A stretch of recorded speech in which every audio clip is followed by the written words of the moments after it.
The very strong Aeroflot Open tournament has just kicked off. It was supposed to start a day earlier, but it had to be postponed due to a bomb threat at the playing venue, which is the Cosmos Hotel in Moscow. Luckily, nothing happened and no one got hurt. So today's game is from the first round and it features a very sharp and exciting Sicilian. Playing with the white pieces, we have the World Junior Champion, Parham Maghsoodloo, and with the black pieces, Estonian Grandmaster Kaido Kulaots. Parham opened the game with e4, and we have the Sicilian defense from Kulaots, knight f3, d6, d4, c takes, knight f6, knight c3, a6, the knight off variation, knight to b3, and here g6. Interesting decision by Kulaots going for a hybrid Najdorf dragon setup, or a Dragodorf if you will. Here Parham played bishop to e2, bishop g7, g4, h6, so discouraging white from going g5. If white plays g5, then black can simply take, and black gets the open h file for his rook. And since black hasn't yet committed the king over to the king side, he is not in any immediate danger. So in this position after h6, Parham plays bishop to e3. We have knight b to d7, and here f3 played, and this is the new move in the position. So previously there was a game between Van Forest and Ivanchuk, which went queen d2, and Ivanchuk went on to win that game. But in our current game f3 played, which is a fairly common move in the Sicilian, helping white to secure the center as this knight can sometimes be chased away. So here black played queen to c7, we have queen to d2, preparing to castle queenside, going for a very sharp game, and also at the moment stopping black from castling kingside because then this pawn on h6 is going to drop. So here b5 played, we have a3 stopping b4, black played rook to b8 hoping to play b4 and open up some lines, Parham castled, knight to b6 preparing to win this valuable dark square bishop with knight c4, so bishop d4 avoiding the threat of knight c4. In this position, Kulaots played e5.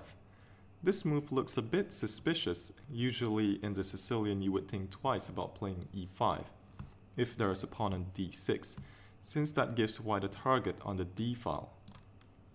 So now white can either retreat his bishop, say bishop f2, or capture the knight, which was what Parham played. Bishop takes b6. So instead of going e5, maybe black could have played bishop e6, continuing on with his development, and this is maybe more solid. But instead e5 played, bishop takes b6, rook takes, so as not to lose the pawn on d6. And here white went h4, we have bishop e6, king to b1, black castled, and here knight d5. It's difficult to try and break with the kingside pawns at the moment. For example, if g5, then the knight can now jump to this h5 square, and black's knight does a great job of blockading on the king side, as well as controlling this f4 square. And if white tries h5, then g5 completely locks up the king side. So Maghsoodloo doesn't force the pawn break, instead knight d5. That was taken. Bishop d7. There are pros and cons to what just happened. The good thing for white is that the light square bishop is no longer a threat on this diagonal. White also has the possibility of using this b1 h7 diagonal, possibly with his bishop. The bad news for white is that he no longer threatens the pawn on d6, and black's dark square bishop has the potential to become quite deadly on this diagonal, possibly with a move like e4.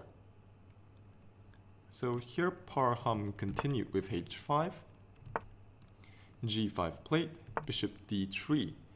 There could be some ideas of white going c3, bishop c2, queen d3, trying to form a deadly battery. And this is the moment where Kulaots makes the position very double-edged. He plays e4, a pawn sacrifice to open up this powerful dark square bishop. So bishop takes e4, and the reason why this move is risky for black is because white now has the possibility of going f4, and this could be quite dangerous. All three results are possible here. So here Kulaots continued with b4. So white can actually capture the pawn, and if white can get in this c3 move, then his position is very solid, as this knight also stops black from pushing a5. So black would have to play queen c4 in this position, attacking the pawn and also stopping c3, because then this knight is simply dropping. So after queen c4, knight a5, this leads to a long enforcing line. Queen takes, rook takes, b3, bishop takes g4. So if pawn captures, then rook takes bishop. So here white can go knight c4, blocking the rook, as well as attacking d6. Rook f to b8, now threatening to take the knight. And king a2, bishop d7, knight takes d6. White is up a pawn, but black has the two bishops, and also very active pieces. I suspect Maghsoodloo didn't like this. So after b4, Parham played a4. This move also keeps the queens on the board. We have bishop takes a4. White should now probably consider this f4 break, but Parham plays knight to d4. And this is an inaccuracy because now it allows b3 from Kulaots.